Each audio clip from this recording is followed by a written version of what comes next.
إن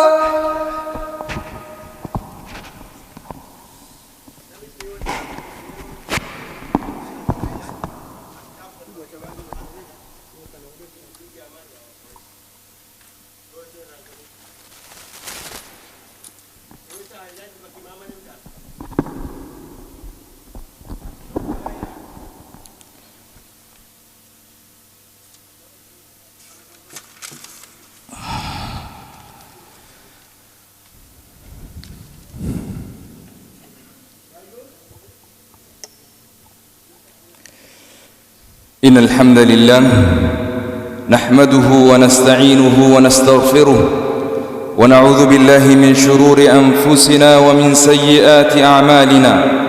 من يهده الله فلا مضل له ومن يضلل فلا هادي له، وأشهد أن لا إله إلا الله وحده لا شريك له، وأشهد أن محمدًا عبده ورسوله.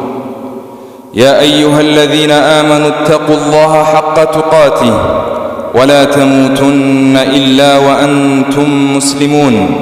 يا أيها الناس اتقوا ربكم الذي خلقكم من نفس واحدة وخلق منها زوجها وبث منهما رجالا كثيرا ونساء، واتقوا الله الذي تساءلون به والأرحام إن الله كان عليكم رقيبا.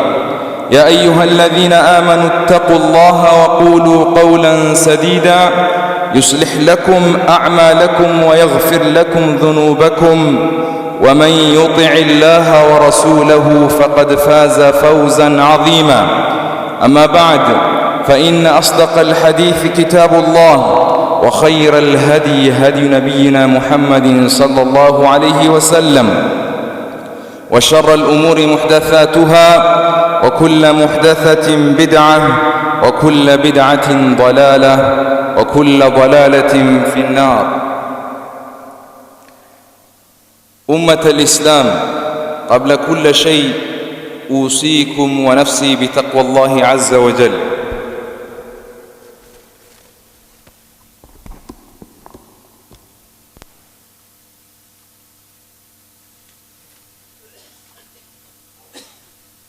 isinitti iyyoon oolu maayikiin suni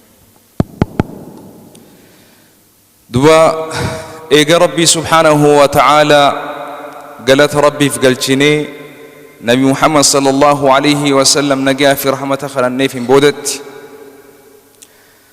arraan tana guyyaa kanaaf fayyaa fi iimaanan as gahuudhaaf galanni haa galu. duba ummata alislaam khutbaan kiyya gabaabsee حديث رسول الله صلى الله عليه وسلم جتشا غغبابا هيكون اسامو هدوته رسول صلى الله عليه وسلم غباب سيتما عبد الله بن عمر رضي الله عنهما اجمعين ارجما ربي وايغرتي غباب سيجرو الدنيا تنخيسه نمني اكمته قبا حالي جرينيا ساكمته قبا namni if dagatee fayyaa isaatiin akka hin dagamne, qabeenya isaatiin akka hin dagamne, jiraachuu isaatiin du'arraa akka hin dagamne, jabeenyaa fi waan qabu hundaanuu akka hin dagamne rasuuli sallallahu alayhi wa sallam Abdullah ibn Umariif gabaabsee jecha gartee yoo barreessan kitaabni hedduun irraa barreeffamu gabaabaatti immoo jechi يولالا الربر التلافة دوا قبابة خطبان خينيا خيرتي أريفتولا وسو يرون ستين دفني وسو دلمتي قرتي عبادة قدو ستين مجيسيني وسو قرتي دوتي ستين دفني قابينيا خيتر را دابيني وسو ستين أرقمني يرو تيتر را وسوني في هنشاغلم بيزي تهولان قباب سي رسول صلى الله عليه وسلم مالجي عن ابن عمر رضي الله عنهما قال أخذ رسول الله صلى الله عليه وسلم بمنكبي فقال كن في الدنيا كأنك غريب أو عابر سبيل. يا عبد الله بن عمر جئن ارجما ربي صلوات الله ربي وسلامه عليه حتى سفتي إساني حالي إسان قرتي نمومتك في قدال التي دبساترا أكنومتي قرتي جتشلولاتي في حالا قرتي نمبك إتشيسون أصو هنتانت عبد الله بن عمر رسول صلى الله عليه وسلم إفتك أبي شيخو ساتنا أكنتك أبي يا عبد الله بن عمر جين كن في الدنيا كأنك غريب الدنيا تنا خيستي ولا نماته أو عابري سبيل أكنا متكا إمال الرجروته الدنيا تني إسين تني أكرك إتشاسي فاتاتو الدنيا تني بك زلالم خيستي وارتوم متي خيستي إفدقتي منا بوربوا سيكا وخيستي جارتشو ربدي منا خيستي ديغا ما في تبيني تأرقم منا خنا خيستي إفندقتين جي رسول صلى الله عليه وسلم يعني رسول صلى الله عليه وسلم أكنا ما قرتي بيتي ترى قرى بيا فقو دكيته نمني بيا فقو نما رفي نمني بيا نما جرو وقيو بيا إساتي قويا تكونو من دي بآيات بيتي يساني تنوان دي بآيات بيا إسا سانتي أكما بيتاني تنوان بيا نما جراتي بيا نما إسا خيسا بيا وفيتي واجارو ياد مالف بيا جيرو تناتو تيام متي فرطي جرا أمني جرا الدنيا تناس أكستي فردا جي رسول صلى الله عليه وسلم الدنيا خيستي وارتني خيست زلالم جراتني متي الدنيا خيستي قرتي بو أبو فتني من زلالم سن خيست تجارتنا إسني فاتاتو جا رسول صلى الله عليه وسلم نمني تنبيخو نمني تنهبتي نمني تنساقلتي چنكي في بلا في ركو دبنيا في قبنيا في جبنيا الدنيا إسا هي كيسيسو مالف نتي هندنو بقتوتا الدنيا تنخيستي أكنما بقتي تهاجي رسول صلى الله عليه وسلم أكنما بقتي بيجي إسر قدانت إفن دقتنايا ولي قلامي من دهابا جنة خيست تجارت دايا أسو من الدنيا جارو أسو هلكني في قيا فينو آخرات إسن هندقتنا دا قندخنا إراغو دانتني كأنك غريب أو عابري سبيل أكنما خيسوما نمني إسهم بينيته نمني خيسوما توك نمني إسهم بين نمني توكو غافا بيرا بيومتي خيسا جراتشو جروتان أمريكا تنرفو على مناهم بيخ غندات دانهم بيخ مقالات دانهم بيخ بكا هم توفي غارين اتقوم شمتو سين بيخ نما غافة مالي بكا هندتس ملتو هم بربادو مالف بكا غاري في بكا هم توان هم بين بجج أكنا ما أكسي خيسوما تهيا أما نمني على رفو بكا غرتي سلا نمني ديمي فرشو تيروغو زنات توجتو هل كان تولي سابو هم بيك هندا قري وان إسا هنگل چنه خيسا سنسين مالف موتوما بيخانا يون آني وان ننگل چنه خيسا سيني وان نتفدو هم بيخو جئي صداف أدبتيتا وان إسا أفان رفيفي وان بربادون دين دبتو خيسون مادا نمني مان لانجاجا ورّي بياكم نقرابا هم بيخو آدم بياكم تاتي هم بيخو خنافو الدنيا تنا خيست أكنما خيسون مما غندنا ما جروتايا خيسون مان غندنا ما رفتي أدبا قبتي جتش إسي إيقتي مكان نمبدين قري نمبدين جتي الدنيا تنا خيستي أكستهايا جتشوان خيسن قوچان خيسن إيقت راجا رسول صلى الله عليه وسلم إن هذا الدنيا تن غندق أبسماتي متي غندق أبسما خيستي قبي فتني ملي خنافو عبد الله بن عمر رضي الله عنه مالجي حديث رسول الله صلى الله عليه وسلم تنطلودا إيجا دبين إساقل تيودا مالجي وكان ابن عمر رضي الله عنهما يقول إذا أمسيت فلا تنتظر الصباح وإذا أصبحت فلا تنتظر المساء وخذ من صحتك لمرضك. عبد الله بن عمر قال لي نمات نما أكمل وافقيسي لال أكمل وهوت مال جي جواب سي إيجا رسول صلى الله عليه وسلم لا حاسو ديرا تندبني رسول الله عليه الصلاة والسلام برنو تيمنو تيكنمتي سنجين كنا مالي برد بيوان ولا ما بر غاريدا لغي جنة ربادر يو هم تو دلدي عذاب اما خطبه سنو كوني ساعه كشين توري سنا مالي تو بالله فتما اكو عبد الله بن عمر سنه تسلافرني لكن مو قلبي تني تناجب درج رب سبحانه وتعالى تخرج درج رب سبحانه وتعالى قال رجب درج رب سبحانه وتعالى قلبي لونما اسمت بوني ربي داف يا ربي بالما سيسين جنة على خنا يوبان مكينوتين يا خيسة يودي موسيقى أشدنا وبليسو أسي قرآن أدقي فني قباني أمتها كسيتينوتي أمته الدوا دقتو ميلا لا صحابة رسول الله صلى الله عليه وسلم اتندري سنة خطبة ها سوى اتندري سنة رسول الله صلى الله عليه وسلم كن في الدنيا كأنك غريب أو عابر سبيل الدنيا تنخيستي أكنا ما قرتي ولا نما نماته أكنا ما إمال الرجل تهيا هذا اسم رسول صلى الله عليه وسلم. عبد الله بن عمر حديثا خنا جوابا خنا جتش جوابا لافتو تنفرتيتما في اللي أك إسات فسرته مالجي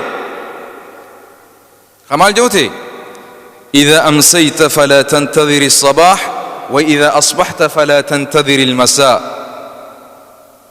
لبو إساتي في أمة إساول جرون اللي مالجي يا ديرو يوني في رب سبحانه وتعالى إذا أمسيت رب أرانتنا نجيان سي أولتي أولميني خيو أرانتنا تولي أولمي خي سجراتي أرانتنا يو أولتي ربين غنم سر دبرسي أرانتنا يو قلقلو فتي قلقل خي سيو جراتي عبد الله بن عمر فلا تنتظر الصباح غنمني ناف دفا بورتيا جتهن أبدتني يرون قبض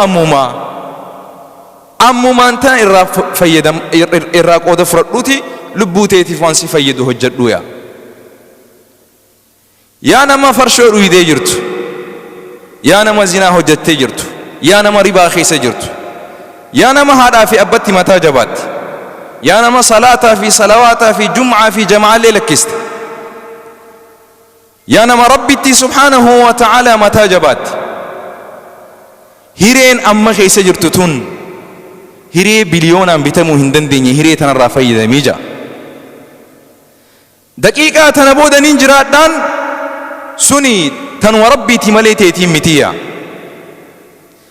أمو ما أنتنا يروك أبدو تنرى يا بليت إسلاما حجابا أمتميك أو فتاين تري أمو ما أنتنا إفستري في الرخائية يا نواتكا قرآن ربي إجام برتيلا التيدو بستين بين هيريك أبدو أمو ما أنتنا الرافية دمية حديثني ضعيفة هاتهم لي حديث ضعيفة خيسة مال رسولي صلى الله عليه وسلم مالي في قرصة في اتفايد مدن دين آية ربي تواولي في قلتوف مال رسولي صلى الله عليه وسلم الكيس من دان نفسه وعمل لما بعد موته والعاجز من اتبع هواه وتمنى على الله ماذا الجنة أو مالي خيري رب سبحانه وتعالى من توته ولك بيجو مال رسول حديث لا فاتهوسي معنى إني قرآن وجوان وليف قالوف معنى رافضا قالوا أبتش حديث أوديسون تقام وانقبوف حديث نسون ضعيف جامع قالوا معنى نسي قرآن ولي قلت إرهيون نما جي رسول الكيس جتون إرهيون نما إرنمني واتين تلو إرنمني وهبت إربيخان نما قرتي وان بوا إساق أبو هجتي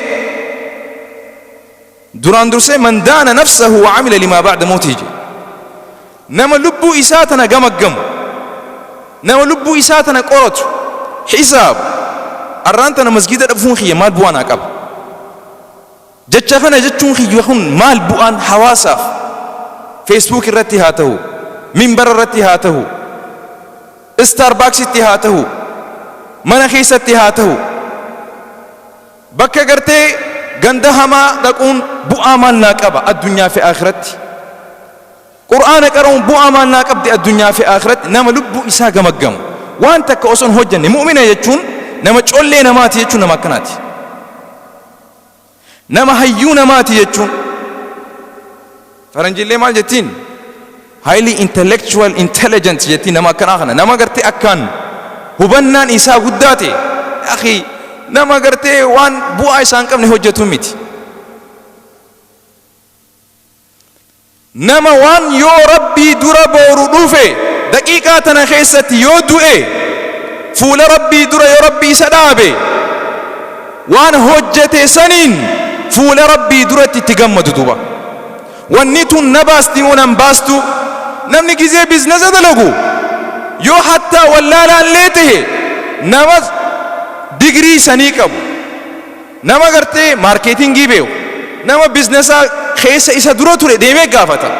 Colleen hattaa biizinasa, namni hattaa biizinasa keessatti waa horatuu barbaadu usee itti hin seenu, ni hubata, ni qorata. Ummata al-Islaam fayyaa rabbii isinii kenne tana, qarummaa rabbii isinii kenne tana amantii keessatti ittiin fayyadamuudhaan karaa rabbii subhaanahu wa ta'aala yoo galtan, gama rabbii yoo deebitan, waan ittiin boontan, waan ittiin gammaddan, waan saniin hojjedhaa jaa Rasuulli sallallahu alaihi wasallam. Maal jee? Irra wallaalaan namaa, irra dadhabaan laafaan namaa, gawwaan namaa jee Rasuulli sallallahu alaihi wasallam. Wal aajiz, irra namni waan huban, irra namna dubbiin waa isaaf hin galle. Nama halkanii guyyaa qur'aana rabbii dubbisuu dhiise, salaata dhiise, soomana dhiise, hajjii lakkise, waan silaa booru bu'aa isaa qabdu, waan qabrii keessa yoo seene qabrii isaa isaaf caffee jannata irraa taate lakkisee waan biraa bukkisu. Sanirraan jee Rasuulli sallallahu alaihi wasallam guyyaa qiyaamaa inumaa rabbi irratti xisaabbata akka nama gaarii hojjeteetti rabbiin mindaa gaarii isaa kafalu. ربين قرآن خيسا نور جنة لا تحسبن الذين يفرحون بما أتوا ويحبون أن يحمدوا بما لم يفعلوا فلا تحسبنهم بمفازة من العذاب ولهم عذاب أليم. رب سبحانه وتعالى منافق توتك زي دبتو، أمة يهود الرق زي دبتو، أمة وان أوفيهن دلقين، وان نمني قول، وان نمني فيدي، وان نمني أرقم سيسي، itti abbaatehee ittiin faarfamuu barbaaduya osoo waan hojjetin, osoo gaarii hin dubbatin, rabbirraa mindaa gaarii hisaabatuu herragatuu addunyumattuu fuudhi ilaal. Sa zamanni keessa jirru waan abbootiin keenya itti dhumtee, itti duutee, itti dhukkoytee, itti cittoytee masaraa mootummaa keessa sababaa gartee ummatni keenya lafeen isaanii caccabxee dhiini isaanii dhumeen masaraa keessa naa taa'anii ummata silaa wanni sun sababaan isaan dhumaniif sun, kaayyoon isaan dhumaniif sun, deebisaan sun deebuu fi oltee ummata ittiin injifannoo xiqqoo ummanni dhiiga isaatii fi lafee isaatiin rahmata rabbiitiin argamsiise ummata saniif deebisaa deebisuu dhiisanii ummata silaa seenaa galmee addunyaa keessatti hammeenyaan rabbiin isaan dubbatee fi hawaasnilleen isaan beeku achi keessa ta'anii bukkisanii ummata san dhaadatan duba. هذا هو بلما ربي سبحانه وتعالى آية ربي هنس هنا جي ربي لا تحسبن الذين يفرحون بما أتوا والرقرتي وان إساني ربي كنتنا تكامو وان أرقتن خنا أكوان أوفي في دنيتي إفسهاني التندادة فارو في قلة التنبربادا هين سهنا جا رب سبحانه وتعالى خرب إسان دقته هين سهنا رب كوها كم ناجا هنداو قيادة يقو جرى ملي هل لي روما مسلمة بيخيس جروفي هل لي أمني خينيا في براتوني تجرو هل خناف كبساوني هل خناف أيون إلمان ميكا دبدي إممان إسي نمني إراقتر قدامي موتومان إيسا جرا تربان هندا نملما نمسدي براتاتو أجيفام بيسلا موتومان مسرا خيس جرو إلما خين إلما أباقدات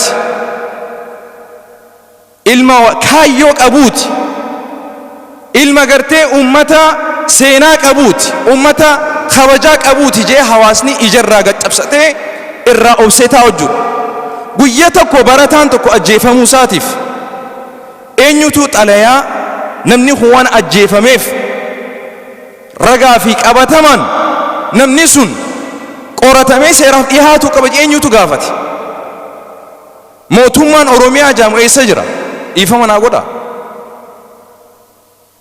موتومان فوتوكوبي تجرة هاقام بيتوريدو في خنا هواس ما تول بلچو جرا ملي كلمه تقوتي هواس ما ول بلچو جرا ول دنديه ولي اوبسي ولي الردبرا حتى خيساني غفتو لي الردبرا في امه الاسلام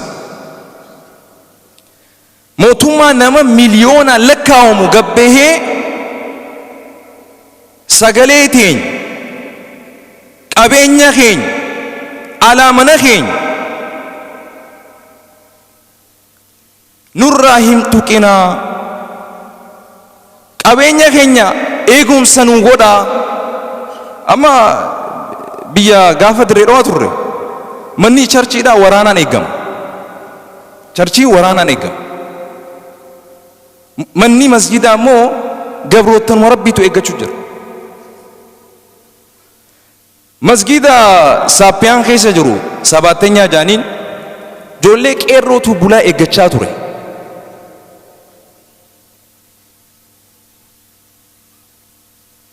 لكن بودر موتوما نكتيتي نما توكو ورانا راغوديف أمة الإسلام خوني نوتي أكنا مسلمات أكنا متو إتنيو ركو مسلم رتي أرقمتوني ني ولا لمالي مسلمة إمسيتي إف يادا كيستي قام ربي تيسدي بيستي ربي سبحانه وتعالى ونين توقيو صدانو مجان دچي سمين تنوتي تولتي ربي دقاتو صدان ملي ركون دفو هنهوين لكن يو دفتي مو خير ريبا جرول لي ريبا راكا خاصو ولا نجرهم ربي سبحانه وتعالى مالجي لتبلون في أموالكم بغا إسن نمو كرمتني جي أبين يخي سنينيس نمو كرمتني وفي أنفسكم لبوتي سنين اللي نمو كرمتني ولا تسمعون جي غانا أمامي تبر غانا ولي اللي لقيه تيسانيا ما لقيسان ولا تسمعون من الذين أوتوا الكتاب من قبلكم ومن الذين أشركوا أذى كثيرا وإن تصبروا وتتقوا فإن ذلك من عزم الأمور يو إيسين جي رب سبحانه وتعالى الدنيا تنا ربي سنجراچي سي اذاه الدودة جرقرتي كتابة خنمرة والرئيس اندورة كتابة انجيلي في توراة خنمرة أمة سنرة في أمة مشركات الرا جتش قرتي قلبي نمتبس لفي نمتبس جتش هما أكسمتي قوتش هما وان غرتي إسن ميرا خيسا إسن نكي إسن إيسا جرى تمسي ربي إسن جتش سيسو جتش كسير رأي سني قوتش كسير أرغتني جا ربي سبحانه وتعالى بل جي ربنا چرتي مال جي وإن تصبروا يو إسن أغان أبسطان جا ربي سبحانه وتعالى بل ركوتا هند لك يا رب أبسأ ستين ودامي دي بيمس ديم تاني أما اللي دخادان وان بليسنا أمنتينا مات اللي بوئنا بكا أمنتينا مات اللي ديجنا لا لا آية ربي سبحانه وتعالى وصوها اللي خنجر ربي مال نداما وأقيموا الصلاة وآتوا الزكاة وما تقدموا لأنفسكم من خير تجدوه عند الله جاء أمة يهودا في نصارى دبة رب ود كثير من أهل الكتاب لو يردونكم من أهل جي ربي مال جي نهوني نقابني وصو إسلام ما تنرى إسن ديبساني غرب كفرت إسن ديبساني إساني ولي والكتا تنهوني آياتما قمت جلاسا قد ديبي رب ورّي كتاباهن إسن أكنت دقاقون إسلام ما تيسن قدتون مسجدني خيسن هدوماتون مدرسان خيسن هدوماتون هرّيبا إسان رويتي واني إسانيفت إرّأكان هرّيبا دهور نما مسلمة قرتي ربي قبرورا جبيني مسلماتي في قبيني مسلماتي في قدني مسلمة أكمل إسايا جسجا أفهم من مئفتني قرآن خيسان براتني إسن تبكيسون إسن دقين جا ربي سبحانه وتعالى زمان رسول الله تستوري عليه الصلاة والسلام أمني فكيفتي بول خناف وني إسن الرجل جا ربي سبحانه وتعالى وأقيموا الصلاة صلاة خيسان دابا تنان نمويتني صدا إساني تف صلاة الرامبكتنا مسجد الرامبكتنا إسلام مرة هم بهنا إساني تفكاتني جرات شراف دينا خيسان هنگو غراتنا هجابا خيسان هنگو غراتنا ركون نني مسلمة إيمان نيسا وني قرتي قل قلاوي بكمون غافة ركوتي غافة بلانا كنا أفه أمني خيني قبه فالمات أني مسلمة إثيوبياتي إفين جتشو هاگا قرتي آدنو گين نمني مليومان سودا إيسي واتكمالي وصو موتومان أوروميا كوميشنري بوليسني أوروميا دا علمي أورومو جنوسون علمي أورومو جنوسون كوميشنري بوليسا نانو أوروميا قبه هيري خيسان فدرالة اللي بكمتي كابو بهو اندن ديسان جاندوبا لكنو مني مسلمة هندقين يدوبا جتش ربي سبحانه وتعالى قل أنتم من تربيت جبيني خربيت ولله العزة ولرسوله وللمؤمنين نما أدامت قبوسني تمن باجاج را قبوسني تمن وراني لكن خون هندين أمة إفدوبة هندي بسني دوبا خنا وني أمة الرابر باجسو قبهاني أدنو نجيا أدتني أمنتينا متى أصوم بوين مرجنا متى أصوم بوين لكن نتوني نقد ديسيسو مسجدني قبضو نقد ديسيسو لقان سيمامي ترتي موتوما خن هجم تراتو نقد ديسيسا مالف ما ربي تتيفتا أصو أنا في أتوج اللسنة والله ربي تتيفتا قرآن سا ربي تتيفتا ربي مبالله مسات نوتي سبب مهاتانو دمالي خنتيفة رب لكن إمو نمني إسلام التخي نمني مسجد التخي نمني علماء التخي والله سينا خيسة تكا عمري نساهم برخن ندوا تكا عمري نساهم برخن هل كان نجاني الرف نياته هنجمد أفته اتنجمد أباته اتنجمد الرجودان يسيفر شوران هل كان بلتي إف دماسته إف هدوچته چجرسون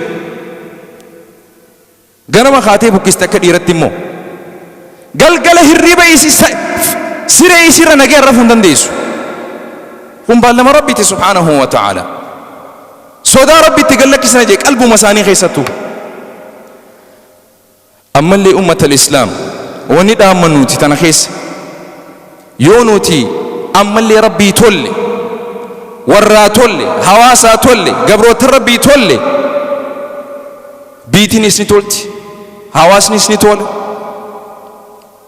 وني بيخي سرقونا كنون دديب تفتوكو الرقود دان خيني أمانتيس لكي ساجرا غرين نما مقاف إسلام ما همت ملي غرين نما أزاني خلال لبو صفي تكا في صفي لما قرد gaafa wanni biraa lallabamte bakka kanaa jinni nama asiyaasti hin beektu tunis rakkoota akka beekaa xiqqeenyi nu dhufu jiru kun xiqqeenya mootummaatti hoomanu tokko dura keettiif hooman in tansurullaha yansurukum wa yuthabbit aqdamakum ja rabbiin subhaanahu wa ta'ala yoo isin allahaadhaaf tumsitan baallama rabbiiti rabbiin isiniif tumsu wanni rabbiidhaan tumsinuun duraan dursee anummaan Muhammadii fi Ahmad qabeenya qotee bulaa keenyaa dachii isaasan dirqiin irraa kaastee miliyoona 2-3 gurguratu dhaabi ati keessatti warri diaspora dachii mootummaan si afeeree gabbaatee ati deemtee bilaashitti fudhattee waraqaa yeloo saniin paaspoora biicaa saniin qotee bulaa keenya qarshii 16,000 kannitee fi irraa kaastee alaamana dhoowwitee miliyoona 2-3 isa gartee ifjaaree wal ijaaree ummata keenya barbadeessuuf humna itti goote san keessa rabbii sodaadhu tokko san lammaffaa nutummaanu dhugaa sanii wal jaalannee walii rifannee qabaataan keenya qabeenyi isaa samii ga'u jira dhabaataan keenya dhabeenyi isaa dachitti isa gabbuusu jira namni biyya keenya wallahi thumma wallahi warra Ameerikaa irra maallaqanii qabeemu sin jeesitti hin kijibnan nan gaafatiin eessaa fide immoo rabbi ammallee barkaa godhuuf laakiin immoo wal gargaaruu jiraan gaafii keessa sinti wal quba qabaan ha qabeenyi isaa mana 2-3-4 dachii gurguddoo fi qabeenya gurguddaa qabu firri isaa miila qullaa deemu kophee hin qabne kun hundinuu balaa ammaas deemaa jirtu tanaaf saaxila akka nu baastu beeka gaafa nuti rahmata walii gaane irhamu man fil ardi yarhamukum man fis samaa ja rasuuli sallallahu alaihi wasallam duratti ol siiqaa jaa isuma marra inshallah dachiin guutamaa jirti please come closer to the first row inshallah there is still space ummat al-islam huni hoggayyuu gisee rakkoon argamte qofa takkoomnee dirreetti baanee falmatu qofaa miti ummata kaayyoo qabu ta'uu qabna masaraa mootummaa keessa ummata muslimaa seenu maaltu daangeesse anumaa fi atiitu daangeessaa jira akka kiyya areeda qabu koofiyyaa qabu yoo ol bahee achi dhaqe lakki waan islaamaa nu bukkisuu deema malee waan biyyaa misoomaa fi guddinaa fi kana yaadu waanuma shari'aa dubbataa atuma bar Muhammadii fi Ahmadii akkas jaabar khabiraan jahu bar bannuuti khadadamne nama alagaati miti walirraa wal daddamne bar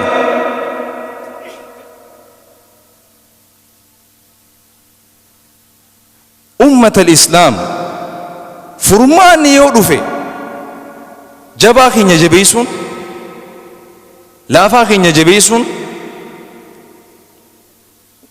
ummanni waan baradheen qaba ummata Eertiraarraa warra waliin daleynurraa nama isaanii hattaa barkadamu gara keessa jiru sunillee hin qeeballu laakiin immoo abadan alagatti deemanii hin kannan hattaa hammeenya isaa alagatti illee hin dubbatan nuti immoo ilmaanuma adiiraatii fi ilmaanuma abbaatii fi ilmaanuma ayyootii fi hooyyoo kanaatu wal dadhabe ummat al-islaam rabbii haa sodaannu qulfiin nagaya bilisummaa qulfiin guddinaa dagaaginaa qulfiin hawaasni keenya nagayaan jiraatudha anaa fi ati harka jirti sababaa namni tokko nu keessa rabbi sodaatuun wallahi rabbiin hawaasa kana nagaya baasa diliin ati immoo maqootti baatee kophaa kee baatee halkan daleetu anaa fi atiis hawaasa bal'aa kanallee balleesti kanaa hubannu أقول قولي هذا وأستغفر الله لي ولكم ولسائر المسلمين من كل ذنب فاستغفروا إنه غفور رحيم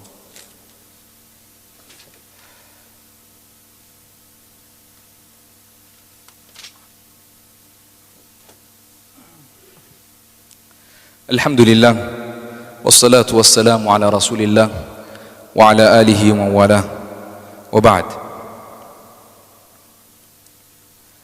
لكن gabaabsee waniin dhaamuu barbaadu hadiisa rasuulaa sallallahu alaihi wasallam rasuulli haasawa bareedaa keessatti gabroottan rabbii gammachiisan maal jaa rasuulli sallallahu alaihi wasallam inna hadha al-amr ay inna hadha ad-din la yablugh ma balagha al-layl wan-nahar amrin diinatun islaamummaan tun bakka dukkanti geessee fi bakka ifnanii guyyaadhaa ga'e hunda gahuuf teessiyya rasuuli sallallahu alaihi wasallam funyaan qorqorittis ta'e jaalalaanis ta'e dirqiinis ta'e maal jee rasuuli sallallahu alaihi wasallam nama jabaanis ta'e nama laafaanis ta'e diinaan kuni mana citaatii fi mana dhoqqeedhaan jaaramellee seenuuf ta'a jee rasuuli sallallahu alaihi wasallam. Kana namticha masaraa mootummaa Itoophiyaa keessa jiru Daani'el Kibret jedhamu san maqaa isaa asirratti yaamuleen najisummaa minbara kana balleessee jechuu sodan. Gammadii jennaan kunno islaamummaan ati irraa rakkachaa jirtu Itoophiyaa guutuudhaan miti. Masaraa mootummaa Ameerikaa White House keessa Qur'aanaa jira jennaan. Takka guutuu Ameerikaa tana keessa yoo deemee lakkaawe masgida 3,000 ol 4,000 oltuutu jira tana hubatuu qaba. Funyaan qorqorittis ta'e jaalalaanis ta'e kabajaanis ta'e islaamummaan mana citarraa jaarame mana dhoqqeedhaan jaarame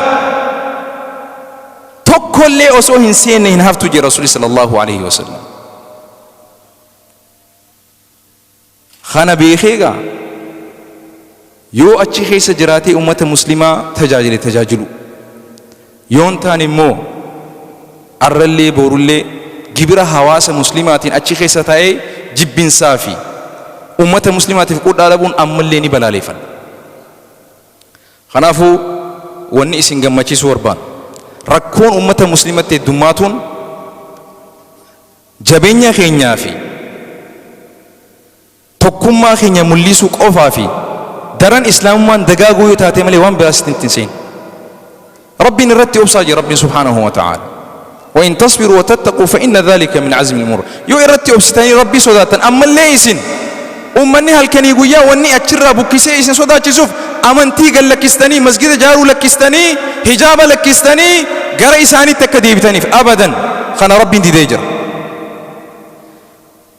Amma gaa chaanala jijjiiruun qaba chaanalli afaan ijoolleen ittiin dhageessu ta'uu qaba inshallah dhiifama naa godhaa. My dear respected brothers and sisters,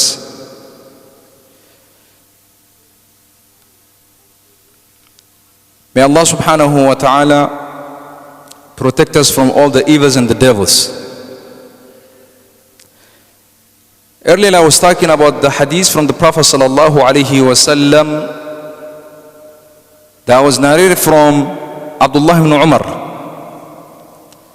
One time the Prophet sallallahu alaihi wasallam came across Abdullah ibn Umar and he told him, before even he said any word to him, he puts his arm on his shoulder. As a father holding his son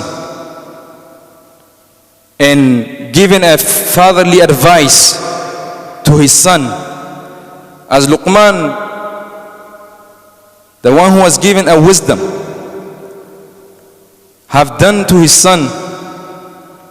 And the Prophet sallallahu alaihi wasallam gave very strong advice to Abdullah ibn Umar. He told him, Ya Abdullah ibn Umar, kun fi dunya, be in this world, kun fi dunya ka'annaka gharib, be a stranger, like you are a stranger, nobody knows you, a traveler, somebody who is on journey. Because this world it is not a place that meant for us to stay forever. We should use it like a bridge to just pass through to get to our destination. The Prophet ﷺ did not even say too much. He only said 2 words.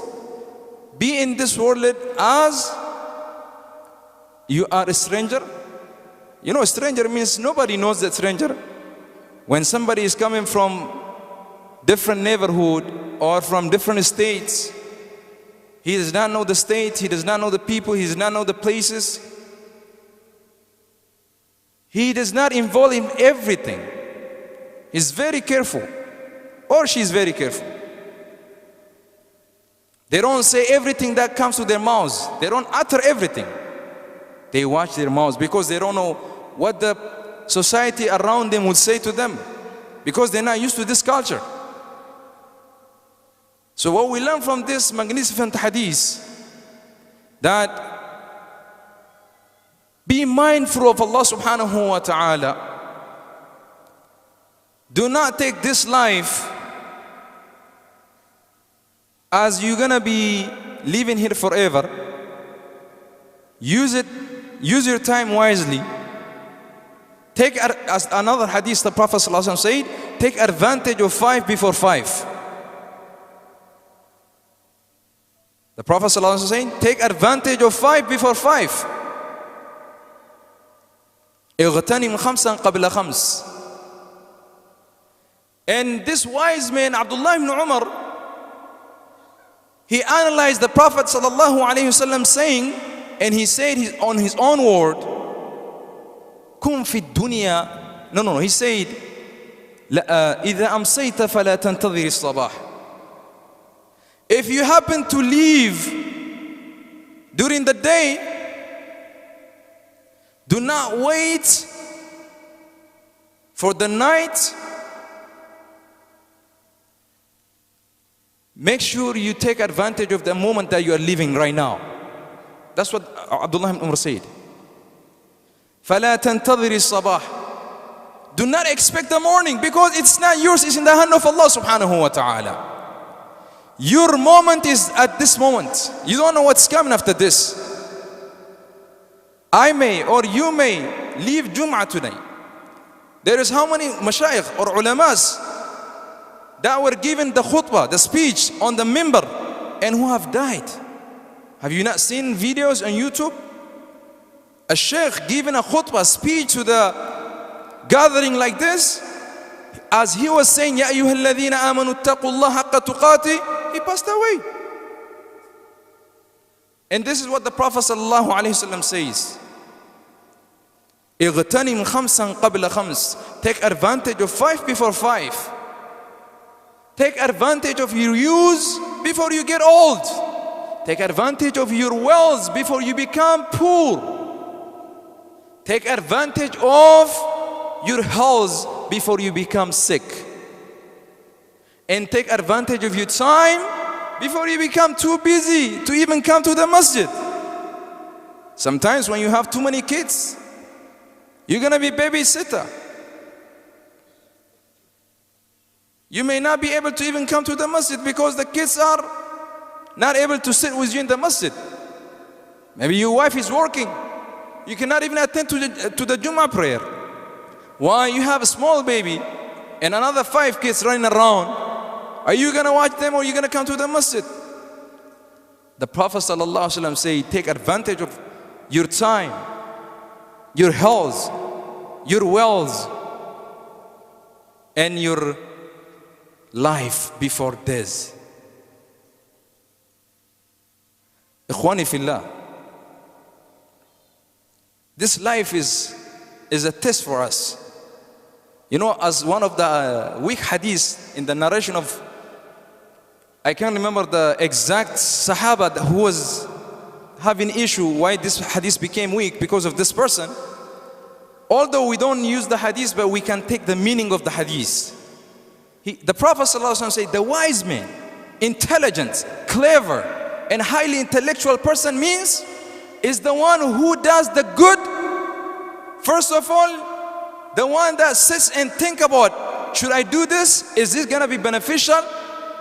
Is it worth it to do it? Is it worth it to say it? The one that measures what is good for him and what is bad for hereafter. That is intelligent. That is wise. That's what the Prophet ﷺ. A wise is not only measured by how many, schooling you have done or how much money or wealth you have. It is all about doing what's right. He said, the one who does good with hoping that Allah subhanahu wa ta'ala will reward him, that is what is intelligence. That is what means wise. Taking your time wisely, using your time wisely. So ikhwani fillah, especially my brothers, this advice is for you and for us, for all of us, not only for the youth. Please, let's try to refrain ourselves from something that is not necessary for us in here and hereafter. And the Prophet ﷺ said, "Min husni al-Islami al-mar'i tarkuhu ma la ya'ni." The best person in religion is the one that leaves unnecessary things and do something that is beneficial for him. That is the beauty of the religion of the person. To measure this person, if he is religious or not, it's not about qamis. It's not about having the long beard. It is about doing what's right and abstaining or refraining from any bad action or evil. That is what the Prophet ﷺ have said. So ikhwani fillah, I went back home. People did not have everything that we have here. But at the same time, they are obedient to their Lord. They are still taking advantage of their time. Although there is hunger, although there is no technology, although there is no enough food, wallahi thumma wallahi, you'll be amazed. There are students who are coming to the school barefoot, don't have any shoes. They're coming from far distance, walking on the street. No car, no transportation, but they are still doing well. And I see some kids in the back, they're using their phone while we are in khutbah. Please put away the phone, and this is for you. That's why I switched the channel to English. I could have gone in Oromo. So ikhwani fillah, please take advantage of your time.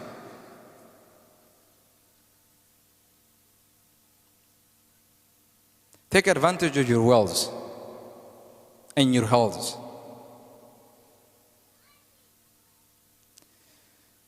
Allah subhanahu wa ta'ala says in Quran, يا أيها الذين آمنوا اتقوا الله ولتنظر نفس ما قدمت لغد. O who you believe, fear Allah subhanahu wa ta'ala, and also make sure that you are investing in your account for something that will benefit you tomorrow. Invest for tomorrow. Invest for the day of judgment, before it's too late.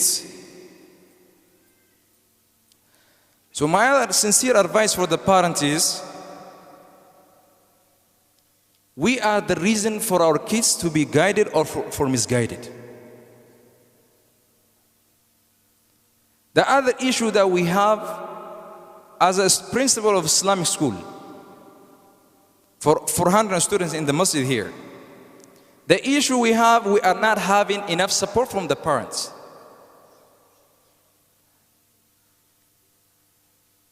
What is that? I wanted to say this clearly. When we assign students for homework, please make sure you sit down with them. Although you don't know, even if you don't know how, even if you don't know how to read Quran, take your time to sit with them. At least make them read their Quran.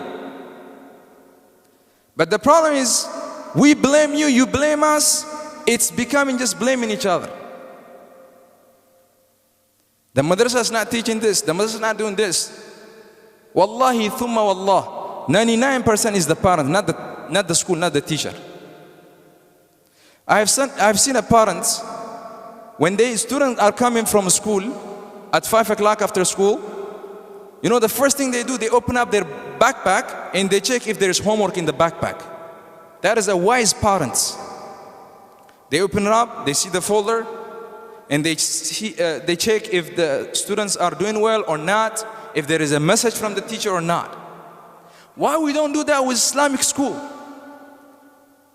Why we underestimate the Islamic school for weekend? The value that we have for Islamic school and the value that we have for non-Islamic school is totally different. That is what is killing the generation. And it's easy for everybody to blame the masjid, the school, the mashayikh. 99% is the parents who can play a big role in the success of their students. We can teach, we can guide, but who can implement what we teach is the parents.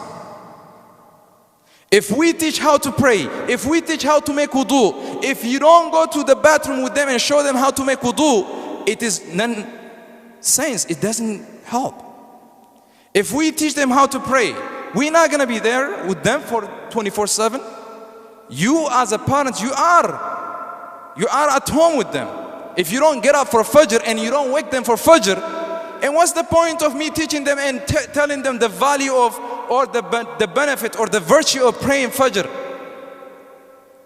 As a parent, you wish the best for your son or for your daughter, but you don't do it in action. How many students that we have to ask them, did you pray Fajr this morning? No, I didn't wake up. Or my mom, my dad didn't even walk. They didn't wake up. So they come to the masjid or to the madrasa, and we have to take our time to take them to wudu station and make them pray. That job is supposed to be done by the parents, not by the teachers. We are an instructor. We are not those who implement or those who put them in action. The parents need to take it serious. I mean, if you want this, if you know Ahmed Burhan, the one who has won the Quran champion for the first time, who have won on behalf of United States in Dubai, the Quran competition in 2018, in last Ramadan.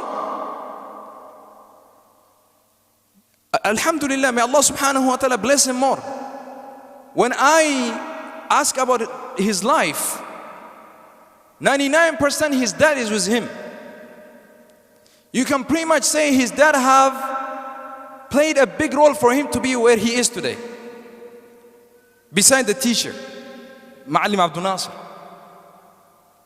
Even when he is at his store selling, he will make his son sit next to him and listen for him his Quran and review with him. It is easy to blame you, it's easy to blame us if that's the game. Wallahi, that's not a solution. The solution is, before you point fingers to others, ask yourself, what have I done to my son? What have I done for myself?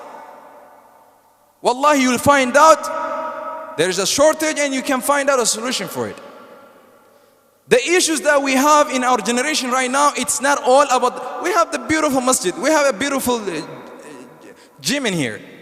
We have good teachers who have ijazas, who are certified to teach. But it is, if there is no collaboration, if only time you say is at the end of the year, what is my son have accomplished in 2 years, 3 years, that's not going to work. Ikhwani fillah, please be mindful of Allah subhanahu wa ta'ala. The other issue is, wallahi thumma wallah, I will say this. As long as you fear Allah subhanahu wa ta'ala as a parent, as long as you are obedient to Allah subhanahu wa ta'ala, As long as you live by the book of Allah subhanahu wa ta'ala. Wallahi thumma wallah, you and your family will be succeed in this life. This is the saying of the Prophet sallallahu alaihi wasallam. Ihfadillah yahfadhik. I have said it many times. Be mindful of Allah subhanahu wa ta'ala. Obey Allah. The servant of Allah will obey you. But when you disobey Allah, how do you expect your son, your own daughter to obey you?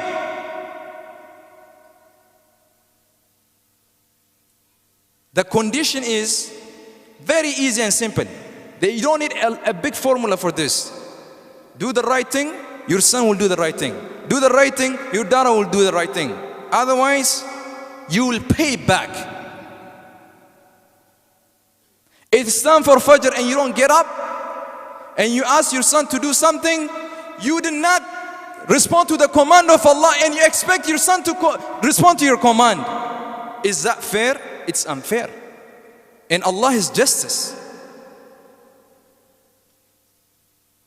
Ikhwani fillah. Let me ask myself, what have I done for Islam? What have I done for Islam? And you expect your son to have done a lot for Islam. It's okay. It's okay. It's not a problem. But at least try your best. In Islam, it's not about perfection. It's about the efforts. Put the effort as much as you can. وَالَّذِينَ جَاهَدُوا فِينَا لَنَهْدِيَنَّهُمْ سُبُلَنَا. Allah has taken oath and said, Wallahi, Allah by himself is swearing to himself, saying that those who have put efforts and tried their best, Allah said, Wallahi, I will guide them. I will show them the path. As much as we care about the world that we live in, do we care the world that we're going to live tomorrow? Our last destination? If you put your aim and your thinking all about akhirah, wallahi subhanahu wa ta'ala will take care of anything that is in this world. So ikhwani fillah,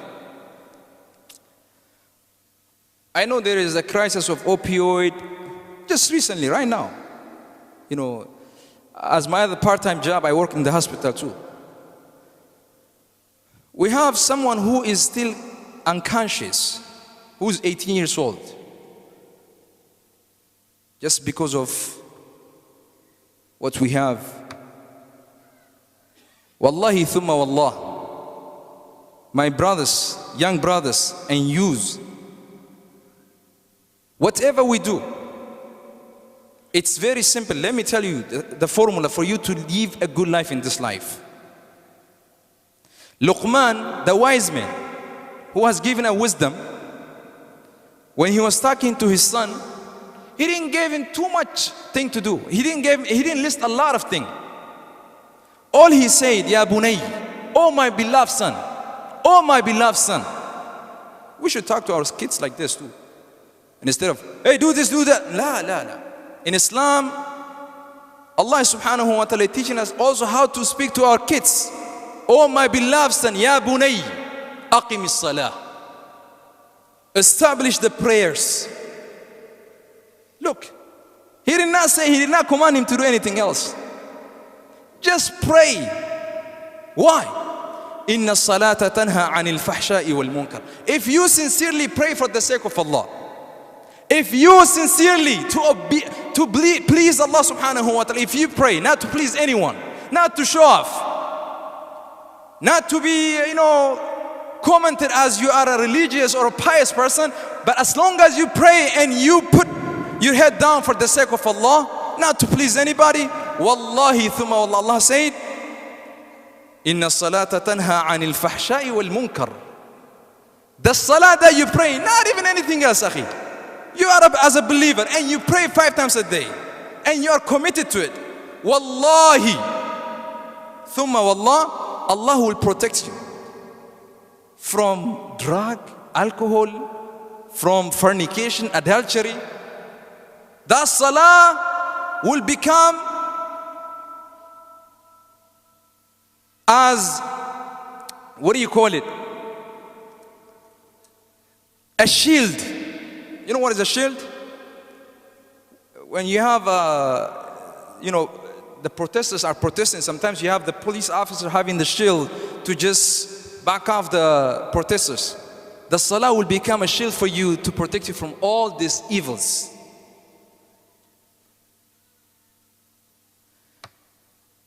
أقول قولي هذا أسأل الله العظيم رب العرش العظيم أن ينفعنا بما علمنا ويرزقنا علما نافعا وعملا صالحا متقبلا. But let me tell you something. Don't give up. Whatever you are doing, don't give up.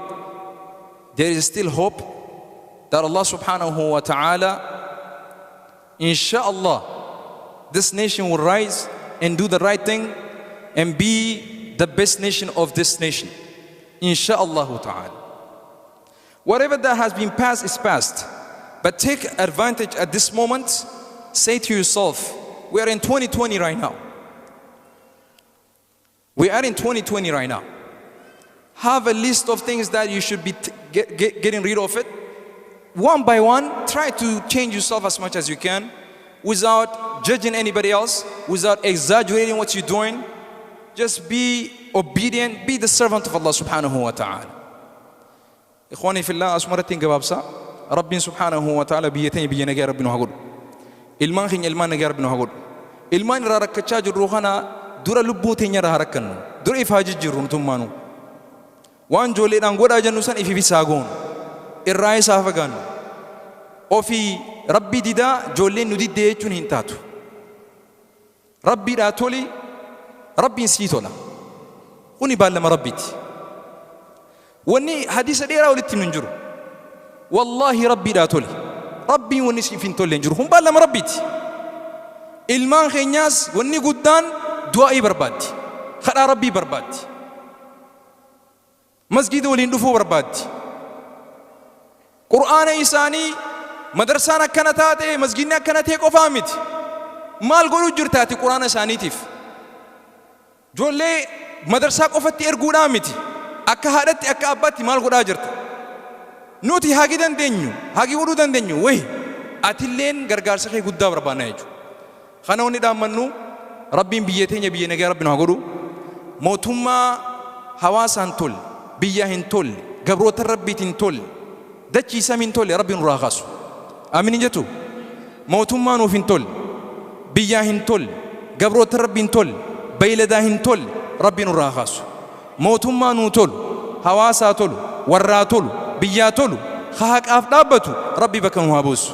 Rabbiin subhaanahu wa ta'aalaa rakkoo fi balaa biyya keessa jirtu Rabbiin nurraa dhaamsu. Warra amantiidhaa waliin nu buusu barbaadu Rabbiin bakka irraa dhufanitti Rabbi sanaa deebisu. Warra Rabbiin subhaanahu wa ta'aalaa quudhaa teenya dadhabe, islaamummaa badhaadhina isii dadhabe, nagee islaamummaa dadhabe, Rabbiin subhaanahu wa ta'aalaa ni argaa, ni beekaa, nurraa bakka dhufanitti Rabbiin nurraa deebisu. Hin abaarru, laakiin immoo waan nuu tola Rabbiin waa kennu, waan nuuf hin tolle, biyyaan tolle, hawaasaan tolle Rabbiin nurraa haa dhabamsiisu. وصلى اللهم على نبينا محمد وعلى آله وصحبه أجمعين. بارك الله فيكم. أقم السلام.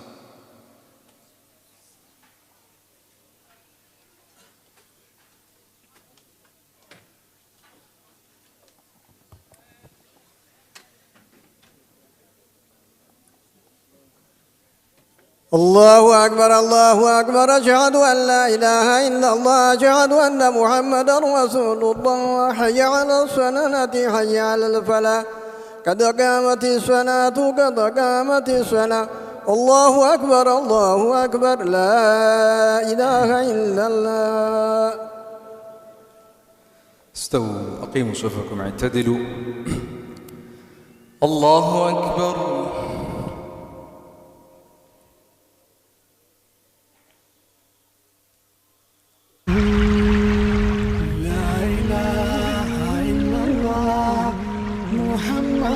رسول الله لا إله إلا الله محمد